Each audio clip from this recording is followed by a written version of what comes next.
Hello, কেমন আছো তোমরা সবাই? আমি মেহবুব। আজকে আমরা আলোচনা করতে চলেছি অর্গানিক কেমিস্ট্রি ক্লাস 12 এর একটি অত্যন্ত গুরুত্বপূর্ণ রিঅ্যাকশন, অ্যালডল কনডেনসেশন রিঅ্যাকশন।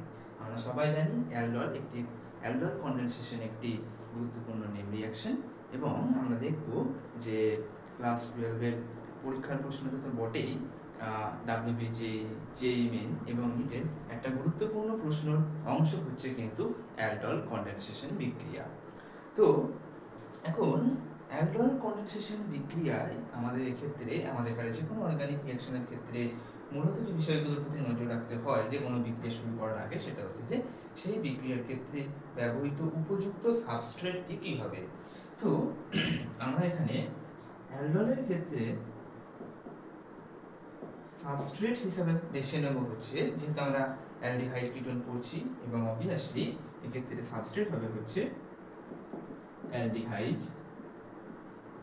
এবং কিটোন। তবে সমস্ত অ্যালডিহাইড বা কিটোন আমার অ্যালডল কনডেনসেশন বিক্রিয়ায় অংশগ্রহণ করতে পারবে না।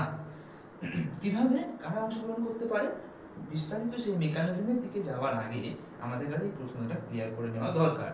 অ্যালডিহাইড কিটোনের মধ্যে তারাই অংশগ্রহণ করবে যাদের আলফা হাইড্রোজেন অ্যাটম আছে। তাহলে এখানে অ্যালডিহাইড এবং কিটোনের মধ্যে যাদের আলফা হাইড্রোজেন অ্যাটম আছে তারা একমাত্র অ্যালডল কনডেনসেশন বিক্রিয়ায় অংশগ্রহণ করবে। এখন আমি তোমাদের সামনে কিছু অ্যালডিহাইড এবং কিটোনের এক্সাম্পল নিয়ে আসি এবং দেখি যে তাদের মধ্যে কোনগুলো আমার অ্যালডল কনডেনসেশন বিক্রিয়ায় অংশগ্রহণ করছে এবং কোনগুলো করছে না। যেমন আমি তোমাদের সামনে নিয়ে আসতে পারি অ্যাসিড অ্যালডিহাইড, আমরা সবাই জানি। আমরা তোমাদের সামনে নিয়ে আসছি ফর্মালডিহাইড, এটাও শুনেছি। আমরা শুনে লিখেছি কিটোন যদি বলি তাহলে সেক্ষেত্রে দেখতে পাচ্ছি হচ্ছে CH3। তো যদি আমাদের কাছে বলা হয়, প্রশ্ন করা হয় যে তিনজনের মধ্যে কি তিনজনেই আমার অ্যালডল কনডেনসেশন বিক্রিয়ায় অংশগ্রহণ করবে, উত্তরটা হচ্ছে যে তিনজনের মধ্যে থেকে আমাদের খুঁজে নিতে হবে এই তিনজনের কাছে কার ক্ষেত্রে আমার আলফা হাইড্রোজেন অ্যাটমটা রয়েছে। অবভিয়াসলি আলফা হাইড্রোজেন থাকতে গেলে আলফা কার্বন পরমাণু থাকতে হবে। তাই আমি দেখতে পাচ্ছি এই অ্যালডিহাইডের ক্ষেত্রে কার্বনিল কার্বনের সঙ্গে একটি আলফা কার্বন আছে, কার্বনিল কার্বন, তার পাশের কার্বনকে বলা হচ্ছে আলফা কার্বন, এবং সেখানে তিনটে আলফা হাইড্রোজেন অ্যাটম রয়েছে। আমি যদি এটাকে ভেঙে লিখি তাহলে আমি দেখতে পাচ্ছি এই যে তিনটে আলফা হাইড্রোজেন অ্যাটম। তার মানে এখানে আমরা কি দেখতে পেলাম, তিনখানা আলফা হাইড্রোজেন অ্যাটম দেখতে পাচ্ছি। একটা, দুটো, তিনটে, তিনখানা আলফা হাইড্রোজেন অ্যাটম রয়েছে। অর্থাৎ এটা অ্যালডল কনডেনসেশন বিক্রিয়ায় অংশগ্রহণ করলো। এবার আমি বলছি ফর্মালডিহাইডের কথা। এখানে আমি কি দেখতে পাচ্ছি না, ফর্মালডিহাইডের ক্ষেত্রে কিন্তু আলফা কার্বন নেই, কারণ সরাসরি এখানে হাইড্রোজেন রয়েছে, এখানে কিন্তু কোনো আলফা কার্বন থাকছে না। তাই নো আলফা কার্বন, অতএব নো আলফা হাইড্রোজেন। তাহলে আলফা হাইড্রোজেন অ্যাটম থাকতে হবে, কিন্তু এখানে কিন্তু আলফা হাইড্রোজেন অ্যাটম ফর্মালডিহাইডের ক্ষেত্রে আমরা দেখতে পাচ্ছি না। অর্থাৎ ফর্মালডিহাইড কিন্তু অ্যালডল কনডেনসেশন বিক্রিয়ায় যাবে না। আমরা ইতিমধ্যেই বলে এসেছি ফর্মালডিহাইডে আলফা হাইড্রোজেন অ্যাটম না থাকায় সেটা ক্যানিজারো বিক্রিয়ায় অংশগ্রহণ করতে পারে, মানে অংশগ্রহণ করবে। একইভাবে যখন আমি আবার কিটোন মানে অ্যাসিটোনের দিকে দেখতে পাচ্ছি, এক্ষেত্রে দুটো আলফা কার্বন আছে, কারণ এটা কার্বনিক গ্রুপ, তার পাশে দুটো আলফা কার্বন, এবং প্রত্যেকটা আলফা কার্বনের সঙ্গে তিনটি করে আলফা হাইড্রোজেন অ্যাটম থাকছে। অর্থাৎ এখানে 6 আলফা হাইড্রোজেন অ্যাটম রয়েছে। অর্থাৎ স্বাভাবিকভাবেই আমরা বলতে পারি যে আমাদের অ্যাসিটোন সেটিও কিন্তু অবভিয়াসলি অ্যালডল কনডেনসেশন বিক্রিয়ায় অংশগ্রহণ করবে। অর্থাৎ আমরা বুঝে গেলাম যে কাদের ক্ষেত্রে কোন কোন সাবস্ট্রেটগুলো অ্যালডলে যাবে এবং কোনগুলো নয়। আমাদের প্রাইমারি চেক আপ থাকবে, অবজারভেশন থাকবে যে তার মধ্যে আলফা কার্বন পরমাণু আছে কি নেই, আলফা কার্বন থাকলে আলফা হাইড্রোজেন পরমাণু আছে কি নেই সেটা বেছে নেওয়া। যদি থাকে অ্যালডল হবে, না থাকলে অ্যালডল কনডেনসেশন বিক্রিয়ায় অংশগ্রহণ করছে না। আমি আরেকটা এক্সাম্পল দিই, সেটা হচ্ছে যদি আমাদের প্রশ্ন করা হয় যে এটা কি অ্যালডল কনডেনসেশন বিক্রিয়ায় অংশগ্রহণ করছে, উত্তর হচ্ছে এটাকে আমরা জানি বেনজালডিহাইড। এবং এখানে আমরা কি দেখতে পাচ্ছি, এখানে আমরা দেখতে পাচ্ছি যে বেনজালডিহাইডের ক্ষেত্রে এই কার্বন তার পাশে হাইড্রোজেন রয়েছে, আলফা কার্বন নেই, এবং এখানে তার পাশে এদিকে কার্বন পরমাণু থাকলেও সেই কার্বন কিন্তু চারটেই কার্বন, মানে তার যে চারখানা বন্ড সেগুলো স্যার কার্বনের সঙ্গেই করছে, এই কার্বন পরমাণুটা। ফলে এখানেও আলফা হাইড্রোজেন নেই, এখানেও আলফা হাইড্রোজেন নেই, অর্থাৎ আমরা বলতে পারি নো আলফা হাইড্রোজেন। কোনো আলফা হাইড্রোজেন না থাকায় বেঞ্জালডিহাইডও কিন্তু আমার অ্যালডল কনডেনসেশন বিক্রিয়ায় অংশগ্রহণ করলো না। অর্থাৎ অ্যালডলের জন্য আমরা স্বাভাবিকভাবেই যদি আমাদের কাছে এরকম একাধিক প্রশ্ন সাবস্ট্রেট উল্লেখ করে দেওয়া থাকে এবং তারপর যদি আমাদের প্রশ্ন করে যে নিচের কতগুলি অ্যালডলে যাবে, তাহলে স্বাভাবিকভাবেই আমাদের এখানে উত্তর হবে দুটি, কতগুলো যাবে না, তাহলে তখন আমাদের কাছে উত্তর হচ্ছে দুটি। এরকম প্রশ্ন কিন্তু আমরা যে কোনো সময় যে কোনো পরীক্ষার ক্ষেত্রে পেতে পারি। এখন প্রশ্ন হচ্ছে অ্যালডল তো হলো, কিন্তু অ্যালডল হবে কিভাবে, অ্যালডল কি? সাবস্ট্রেট সিলেকশনের পর এটা ভীষণ গুরুত্বপূর্ণ। তো সাবস্ট্রেট যেমন আমরা দেখতে পেলাম, এখন আমাদের দেখে নিতে হবে যে বিক্রিয়াটা হওয়ার জন্য ব্যবহৃত রিয়েজেন্টটা কি হতে পারে, কারণ তা না হলে মেকানিজম রিঅ্যাকশন হবে না। তাই এবার আমাদের যে লক্ষ্যটা থাকছে সেটা হচ্ছে এটা জেনে নেওয়া যে এক্ষেত্রে আমি রিয়েজেন্ট হিসাবে কি বেছে নেব। তো এক্ষেত্রে রিয়েজেন্ট কি হতে পারে, রাইট? তো আমার এখানে যে রিয়েজেন্ট থাকছে, সেই রিয়েজেন্ট হলো হচ্ছে না NaOH বা KOH এর জলীয় দ্রবণ।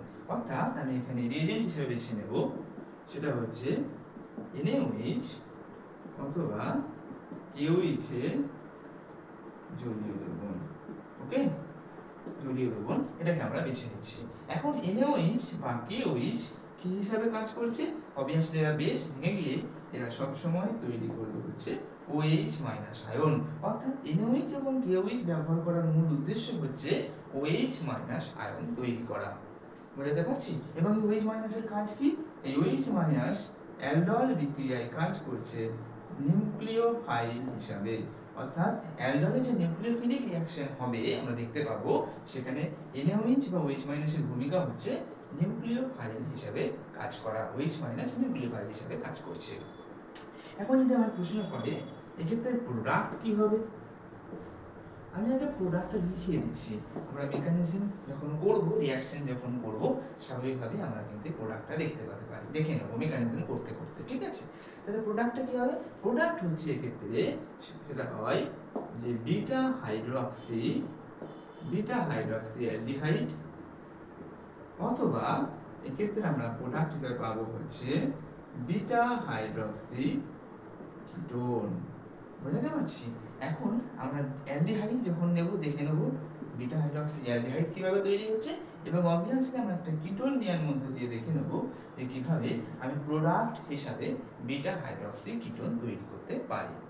অর্থাৎ আমাদের কাছে সাবস্ট্রেট অ্যালডিহাইড বা কিটোন যার হাইড্রোজেন অ্যাটম আছে, আমাদের রিয়েজেন্ট হচ্ছে NaOH বা KOH এর জলীয় দ্রবণ, এবং আমাদের প্রোডাক্ট হচ্ছে বিটা হাইড্রক্সি অ্যালডিহাইড বা কিটোন। বুঝতে পারলাম? এটুকু বুঝতে পেরেছি সবাই? আমরা এটুকু আমরা লিখে নিই। যদি লেখা হয়ে গিয়ে থাকে আমি মুছি, এবং আমি একটা স্পেসিফিক এক্সাম্পল নিচ্ছি অ্যালডিহাইডের। ঠিক আছে, এবং সেখানে এই নেওয়ার মধ্যে দিয়ে আমরা দেখব যে কিভাবে বিটা হাইড্রক্সি অ্যালডিহাইড তৈরি করা হচ্ছে। ওকে,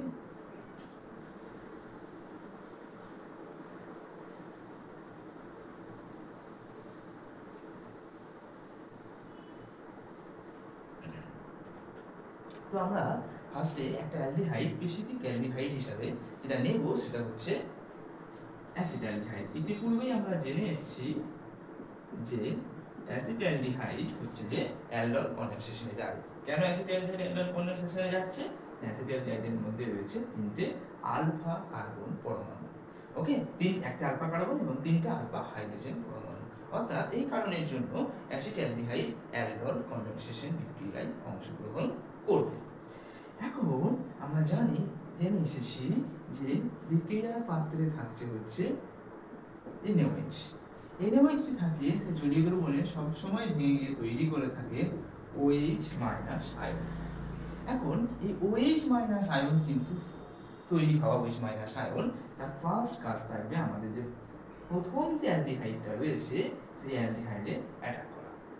এখন আমরা কি দেখতে পাচ্ছি, যদি আমরা একটুখানি ভেঙে লিখি আমাদের তৈরি হওয়া যে অ্যাসিটালডিহাইড, যার মধ্যে রয়েছে আলফা কার্বন এবং যেখানে রয়েছে অবশ্যই 3টে আলফা হাইড্রোজেন অ্যাটম, এটাকে যদি আমি একটু ভেঙে লিখি তাহলে আমি কি দেখতে পাচ্ছি? আমি দেখতে পাচ্ছি যে তিনটে আলফা হাইড্রোজেন অ্যাটমকে ঠিক এভাবে ভেঙে দিলাম।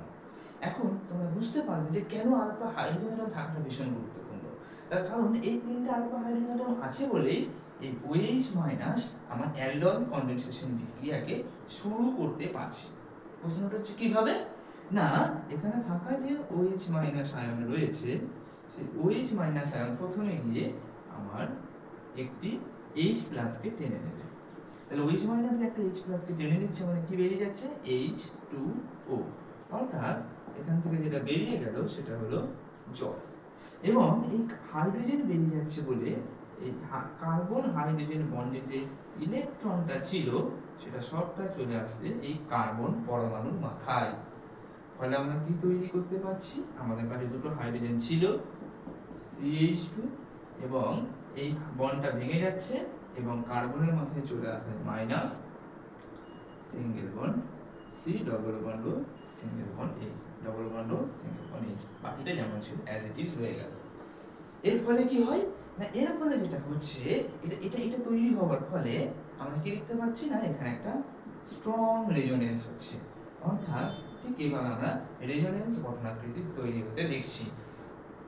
এবং এই রেজোনেন্স তৈরি হলো, এই যে রেজোনেন্স আমরা দেখতে পেলাম, এই রেজোনেন্সটাই হচ্ছে কিন্তু এই যে পদ্ধতি, এই প্রথম স্টেপ, এই কার্বন আয়ন তৈরি করার যে স্টেপ, সেই স্টেপটা ড্রাইভিং ফোর্স। অর্থাৎ এই রেজোনেন্স স্টেবিলিটির জন্যই কিন্তু বিক্রিয়াটা সামনের দিকে এগোবে। অর্থাৎ আমরা কি লিখে যেতে পারি এটা? না, এটা হচ্ছে রেজোনেন্স স্টেবিলাইজড। ওকে, আমরা লিখতেই পারি যেটা রেজোনেন্স স্টেবিলাইজড হচ্ছে। এখন এই যে কার্বন আয়ন তৈরি হয়েছে, সেই কার্বন আয়ন পরবর্তী ধাপে কি করছে না, তৈরি হওয়া এই কার্বন আয়ন আমরা যদি বিক্রিয়াটাকে সামনে থেকে আরেক ধাপ এগিয়ে নিয়ে যাই তাহলে দেখতে পাবো আমাদের কাছে আরেক অণু অ্যালডিহাইড নিতে হলো। এটা আমাদের ছিল ফার্স্ট অ্যালডিহাইড, এটা আমাদের কাছে নিতে হচ্ছে সেকেন্ড অ্যালডিহাইড। অর্থাৎ এক্ষেত্রে আমাদের কাছে কতগুলো অ্যালডিহাইডের প্রয়োজন হয়ে পড়ছে? দুটো অ্যালডিহাইড প্রয়োজন হয়ে পড়ছে অ্যালডল কনডেনসেশন বিক্রিয়ার জন্য। তাহলে আমি ফার্স্ট অ্যালডিহাইড নিয়েছি এবং তার সঙ্গে বিক্রিয়া হচ্ছে তৈরি হওয়া আমার কার্বন আয়নের। অর্থাৎ যেটা আমরা পেয়েছি প্রথম অ্যালডিহাইড থেকে। এক্ষেত্রে কি হবে? এক্ষেত্রে যেটা হবে, এই যে কার্বন আয়ন তৈরি হয়ে রয়েছে, কার্বন আয়ন যেটা তৈরি হয়ে আছে, সেই কার্বন আয়ন অ্যাটাক করবে হচ্ছে আমার দ্বিতীয় অ্যালডিহাইডের কার্বনিল কার্বনে। এখন প্রশ্ন হচ্ছে কেন? কারণ আমরা জানি কার্বনিল কার্বনের সঙ্গে যুক্ত রয়েছে অক্সিজেন, যে তড়িৎ ঋণাত্মক বলে ডেল্টা মাইনাস, আর কার্বন কম তড়িৎ ঋণাত্মক অক্সিজেনের থেকে, তাই কার্বনের মাথায় থাকতে হচ্ছে ডেল্টা প্লাস চার্জ।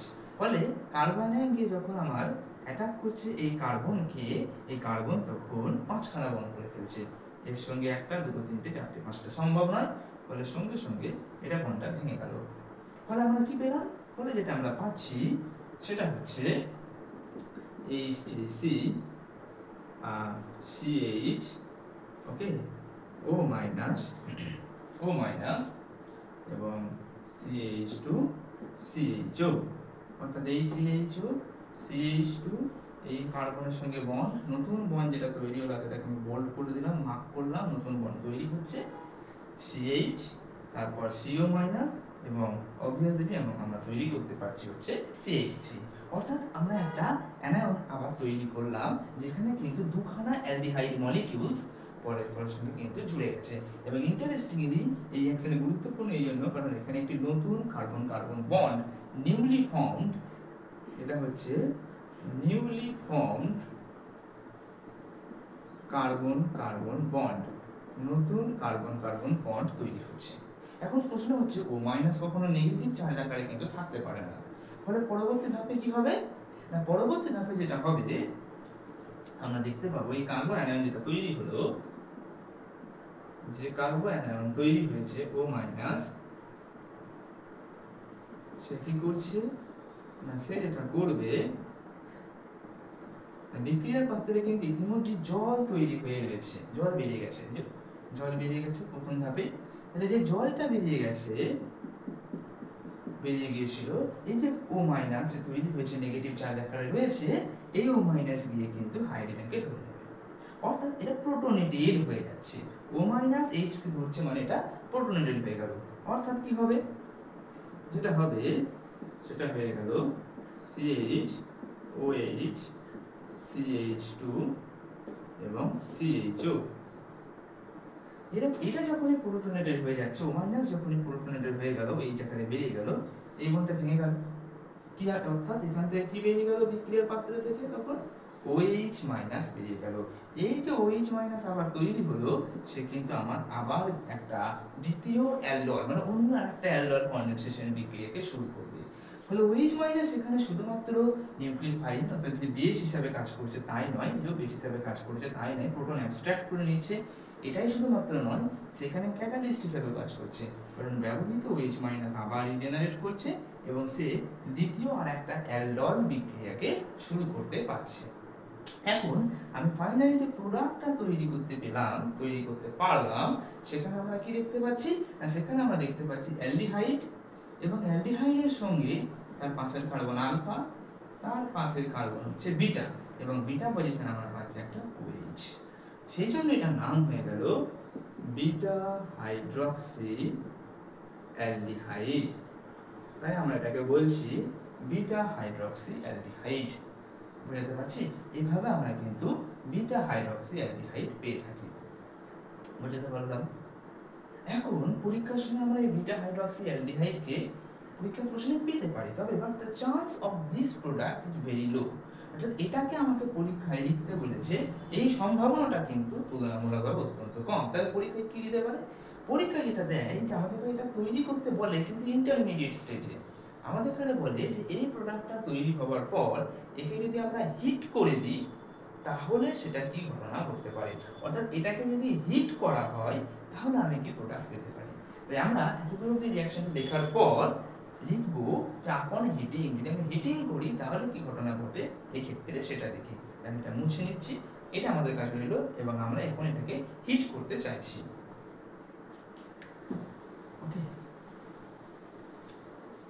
আমরা যেটা করব সেটা হচ্ছে যে সবটা আমি মুছে নিলাম। ওকে, সবটা আমি মুছে নিলাম এবং বিক্রিয়াটা কিন্তু আরেকবার লিখছি। এখন অবধি যেটা পেয়েছি, কি পেয়েছি না, আমি দু অণুটা ভেঙেই লিখি। আমি দু অণু অ্যালডিহাইড পেয়েছি এবং তাকে যখন NaOH সহযোগে বিক্রিয়া ঘটানো হয়েছে, সে তৈরি করেছে কি একটা বিটা হাইড্রক্সি অ্যালডিহাইড। সে তৈরি করেছে বিটা হাইড্রক্সি অ্যালডিহাইড তৈরি করেছে। এখন প্রশ্ন হচ্ছে পরীক্ষাতে আমাকে কিন্তু এই বিটা হাইড্রক্সি অ্যালডিহাইড তৈরি করতে নাও দিতে পারে। বেসিক্যালি বিটা হাইড্রক্সি অ্যালডিহাইড তৈরি করতে দেয় না, যেটা দেয় সেটা হচ্ছে যে এই বিটা হাইড্রক্সি অ্যালডিহাইড যেটা তৈরি করলাম তাকে হিট করার ফলে, তাকে যদি আমি হিটিং করি তাহলে কি প্রোডাক্ট পাবো, সেটা আমার পরীক্ষার প্রশ্নে থাকে। অর্থাৎ পরীক্ষার প্রশ্নের সময় এভাবে আমরা দেখতে পাবো NaOH 1 নম্বর এবং 2 নম্বর থাকছে হিট। অর্থাৎ আমি যদি NaOH দেখে প্রোডাক্ট এখানে লিখে দিই তাহলে কিন্তু ভুল হয়ে যাবে। আমাকে সবসময় খেয়াল রাখতে হবে যে বিটা হাইড্রক্সি অ্যালডিহাইড তৈরি হওয়ার পর হিট দিয়েছে কিনা। বেসিক্যালি প্রশ্নের প্রায় শতভাগ ক্ষেত্রে এই হিটিং কন্ডিশনটা দেওয়া থাকে। অর্থাৎ আমাদের কাছে যেটা করতে হবে, বিক্রিয়াটাকে এখানে ছেড়ে দিলে হবে না, একে আমাকে হিট করে নিয়ে আসতে হবে। তাহলে আমি যদি হিট করি কি হতে পারে, হিটিং মানে সবসময় মনে রাখতে হবে যে সেখান থেকে জলের অণু বেরিয়ে যাওয়ার একটা চান্স রয়েছে। এখন আমার এই সাবস্ট্রেট থেকে আমার এই প্রোডাক্ট থেকে জলের অণু কি বেরিয়ে যেতে পারে? অবভিয়াসলি, যেহেতু আমি এখানে একটা OH দেখতে পাচ্ছি, তাই যেহেতু একটা OH এখানে রয়েছে, তাই there is a possibility to liberate an H2O molecules. ওকে, কিভাবে হতে পারে, এই OH এবং মূল কার্বন তার পাশে আলফা এবং তার পাশে বিটাতে একটা OH আছে, এবং আলফা কার্বনের যেহেতু আমি হাইড্রোজেন দেখতে পেলাম, তাই এই আলফা কার্বনের হাইড্রোজেন একটু ভেঙে দেখি, এবং তাহলে আমি পরিষ্কার দেখতে পাচ্ছি যে কি বেরিয়ে গেল না, এখান থেকে বেরিয়ে গেল হচ্ছে একটা জলের অণু। আর জলের অণু যখনই বেরিয়ে যাচ্ছে H2O যখন বেরিয়ে গেল, আমি প্রোডাক্ট কি পেলাম, CH3 CH double bond CH single bond CHO। অর্থাৎ আমি আমার কি প্রোডাক্ট তৈরি করতে পারছি না আলফা বিটা আনস্যাচুরেটেড অ্যালডিহাইড, যাকে আমরা কি নামে ডাকি, যাকে আমরা ক্রোটন অ্যালডিহাইড নামেও কিন্তু ডেকে থাকি। একে ক্রোটন অ্যালডিহাইডও বলা হয়ে থাকে। অর্থাৎ একটা ক্রোটন অ্যালডিহাইড তৈরি করতে পারছি, যাকে আমরা বলছি আলফা বিটা আনস্যাচুরেটেড অ্যালডিহাইড। অর্থাৎ আমাকে যদি পরীক্ষায় প্রশ্ন দেয়, বেশিরভাগ ক্ষেত্রে কোশ্চেনটা থাকবে হচ্ছে আমার ঠিক এরকম। অর্থাৎ দ্বিতীয় ধাপে থাকবে হিটিং কন্ডিশন, আর হিটিং কন্ডিশন করার ফলে সবসময় কিন্তু আলফা বিটা আনস্যাচুরেটেড অ্যালডিহাইড তৈরি হবে, একটা ডবল বন্ড তৈরি হবে। ফলে খেয়াল রাখতে হবে আমার প্রশ্নে NaOH দিচ্ছে নাকি হিট করা আছে। সাধারণত প্রশ্নে কিন্তু NaOH এবং হিট দুটো কন্ডিশনই ইম্পোজড করা থাকে। এখন প্রশ্ন হচ্ছে, যদি আমাকে এটা তৈরি করতে পারে, আমি কি এটা দুটোকে বিক্রিয়া করাবো, তারপর একটা মেকানিজমের মধ্য দিয়ে গিয়ে বিটা হাইড্রক্সি অ্যালডিহাইড করবো, তারপর তাকে হিট করে জল বের করে ক্রোটন অ্যালডিহাইড তৈরি করব। এটা অনেকটা সময় চলে যেতে পারে। তাই দুটো অ্যালডিহাইডকে যদি মেশানো হয়, NaOH এবং হিট দেওয়া হয়, আমি দ্রুত কয়েক সেকেন্ডের মধ্যে কিভাবে এই ক্রোটন অ্যালডিহাইড তৈরি করতে পারি সেটা দেখতে হবে। তার জন্য আমাদের একটা অবজারভেশন ভীষণভাবে গুরুত্বপূর্ণ, সেটা হলো ফাইনাল স্টেপে কি বেরিয়ে যাচ্ছে, জল বেরিয়ে যাচ্ছে। তাই এখন আমি পুরো রিঅ্যাকশন যেটাকে আমি দেখালাম এতক্ষণ ধরে, সেটাকে যদি ইন এ সিঙ্গেল স্টেপ আমাদের কাছে, সিঙ্গেল স্টেপ মানে in a single way, in a very fast যদি আমাদের তৈরি করতে বলে, লিখতে বলে, তাহলে আমি কি করতে পারি না, সেক্ষেত্রে আমাকে এই অ্যালডিহাইডটা নিতে হবে। নেওয়ার সময় সিলেকশনটা ভীষণ গুরুত্বপূর্ণ। কি না, প্রথমত যেটা আমাকে করতে হবে সেটা হচ্ছে যে একটা অ্যালডিহাইডকে আমি এভাবে ভেঙে লিখলাম, আর একটা অ্যালডিহাইড যার মধ্যে অবভিয়াসলি আলফা হাইড্রোজেন অ্যাটম আছে, সেটা হচ্ছে এইটা, যেটা হলো সেটা হচ্ছে এইটা। একটু ভেঙে লিখেছি CH3CHO, এমন ভাবে লিখেছি যাতে করে এখান থেকে একটা H2 আর এখান থেকে একটা O, মানে H2O বেরিয়ে যাওয়ার একটা সুযোগ থাকে। ফলে কি হচ্ছে, যখনই আমি বিক্রিয়াটাতে NaOH দিলাম প্রথম ধাপে এবং দ্বিতীয় ধাপে যখনই আমি হিট করছি, আমি এখান থেকে কিন্তু সহজেই বের করে দিতে পারছি জলের অণু। অর্থাৎ একটা জলের অণু এক ধাপে আমি বের করে দিতে পারছি, যেটা একটা স্টেপ ওয়াইজ ম্যানারে হচ্ছে। আমি জাস্ট যদি একটুখানি এটাকে গুছিয়ে এবং এটা একটুখানি যদি সাজিয়ে লিখি, তাহলে আমি কি দেখতে পাচ্ছি না, সহজেই সেখান থেকে একটা জলের অণু বেরিয়ে যাচ্ছে। আর জলের অণু যদি বেরিয়ে যায়, আমরা কি পাবো, CH3CH, ওকে, ডবল বন্ড CH, এই যে C ডবল বন্ড ও বেরিয়ে গেছে, মানে ডবল বন্ড হয়ে গেছে। এই দুটো সি এর মাঝে এখন ডবল বন্ডটা চলে এসছে, সিঙ্গেল বন্ড CH, অর্থাৎ আমি ক্রোটন অ্যালডিহাইডই কিন্তু পেয়ে গেলাম। এইভাবে স্টেপ ওয়াইজ ম্যানারে যেটাকে আমরা দেখতে পাচ্ছি, আমরা কিন্তু যদি বিক্রিয়াটাকে সম্পূর্ণরূপে এক ধাপে করতে চাই, সেটাও কিন্তু করতে পারি। তবে সেক্ষেত্রে আমাদের এখানে একটুখানি সাজিয়ে নিতে হবে, একটু রিঅ্যারেঞ্জ করে নিতে হবে, বুঝতে পারলাম। এবং অধিকাংশ ক্ষেত্রে আমরা কিন্তু এই প্রোডাক্টটা জানতে চাইবে, ক্রোটন অ্যালডিহাইড জানতে চাই, বুঝতে পারছি। এখন আমরা তোমাদের সামনে যেটা নিয়ে আসবো, একটা কিটোন যদি ব্যবহার করা হয়, তাহলে সেক্ষেত্রে প্রথমে বেস দিলাম এবং তারপর যদি হিট করি, তাহলে কি প্রোডাক্ট তৈরি হতে পারে সেটা দেখে নিই। ওকে, তো আমরা কিটোন বেসিক্যালি অ্যাসিটোন নিয়ে দেখি, ঠিক আছে। তো এটা আমরা বুঝে গেছি প্রত্যেকে সবাই। এবার অ্যাসিটোনের ক্ষেত্রে কি হচ্ছে দেখি।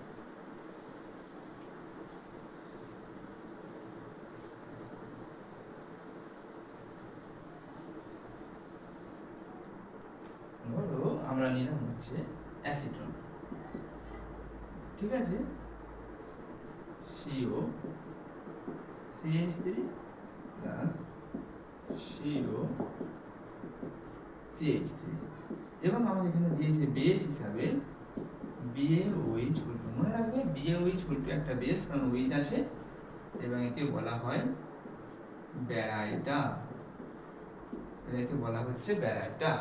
এবং দ্বিতীয় ধাপে এখানে আয়োডিন সহযোগে হিট করা হচ্ছে। ওকে, BaOH উল্টো এবং আয়োডিন সহযোগে হিট করা হচ্ছে।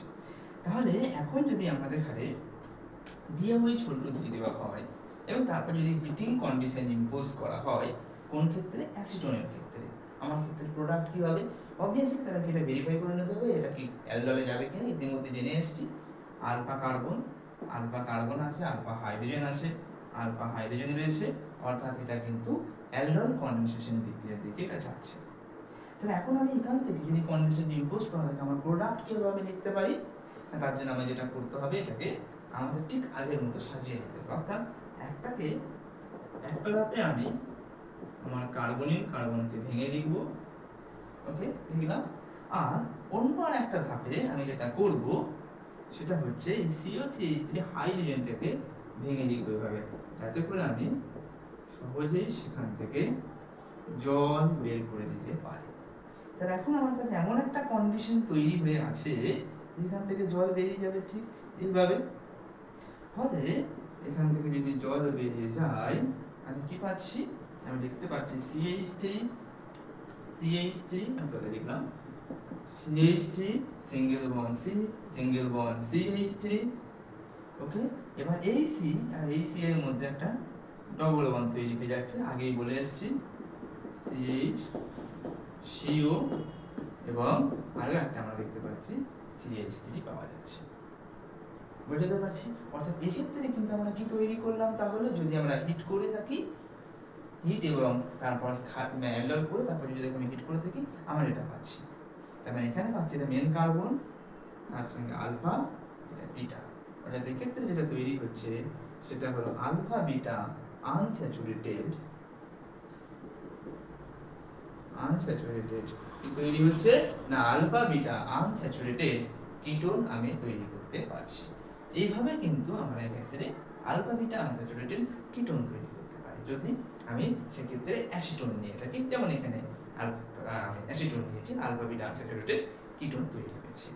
অর্থাৎ যাদেরই কিন্তু আমার আলফা হাইড্রোজেন পরমাণু আছে তাদেরই যদি আমি হিট করে থাকি, তাদের সাথে যদি আমি ফার্স্টে অ্যালডল করি NaOH KOH দিয়ে, তারপর তাকে যদি হিট করি এবং এটা এই কম্বিনেশনটা থাকার সম্ভাবনা হচ্ছে সবথেকে বেশি, তাহলে সেক্ষেত্রে কিন্তু সবসময় আমরা দেখতে পাচ্ছি যে ফার্স্টে বিটা হাইড্রক্সি অ্যালডিহাইড বা কিটোন তৈরি হচ্ছে, ইতিমধ্যেই দেখিয়েছি, এবং হিট করার ফলে ফাইনালি কিন্তু একটা আলফা বিটা আনস্যাচুরেটেড, এক্ষেত্রে কিটোন বোর্ডে দেখতে পাচ্ছি একটু আগে দেখে এলাম, আলফা বিটা আনস্যাচুরেটেড অ্যালডিহাইড হলো। অর্থাৎ অ্যালডলের ক্ষেত্রে বিটা হাইড্রক্সি অ্যালডিহাইড এবং বিটা হাইড্রক্সি কিটোন এটা তৈরি হবে, কিন্তু যদি কন্ডিশনে হিটিং থাকে কোনোভাবে তাহলে সাধারণত যেটা তৈরি হয় সেটা হচ্ছে আলফা বিটা আনস্যাচুরেটেড অ্যালডিহাইড বা আলফা বিটা আনস্যাচুরেটেড কিটোন তৈরি হয়ে থাকে, যেটা আমরা এখানে দেখতে পেলাম। বুঝতে পারছি? তবে খেয়াল রাখবেন বেশিরভাগ ক্ষেত্রে বেস এবং হিটিং কন্ডিশনটাই দেওয়া থাকে। অর্থাৎ আমাদের কাছে সবসময় কিন্তু এই ডবল বন্ডেড প্রোডাক্ট, এই আনস্যাচুরেটেড প্রোডাক্ট মানে আলফা বিটা আনস্যাচুরেটেড অ্যালডিহাইড বা কিটোনটাকেই আমাদের কাছে পরীক্ষার প্রশ্নে অধিকাংশ ক্ষেত্রে জানতে চাওয়া হয়। বুঝতে পারলাম? যেটুকু নিশ্চয়ই বুঝে থাকো, অবশ্যই আরো একাধিক রিঅ্যাকশন দেখো এবং অ্যালডল বিক্রিয়াকে ভালোভাবে করতে থাকো। ধন্যবাদ শোনার জন্য।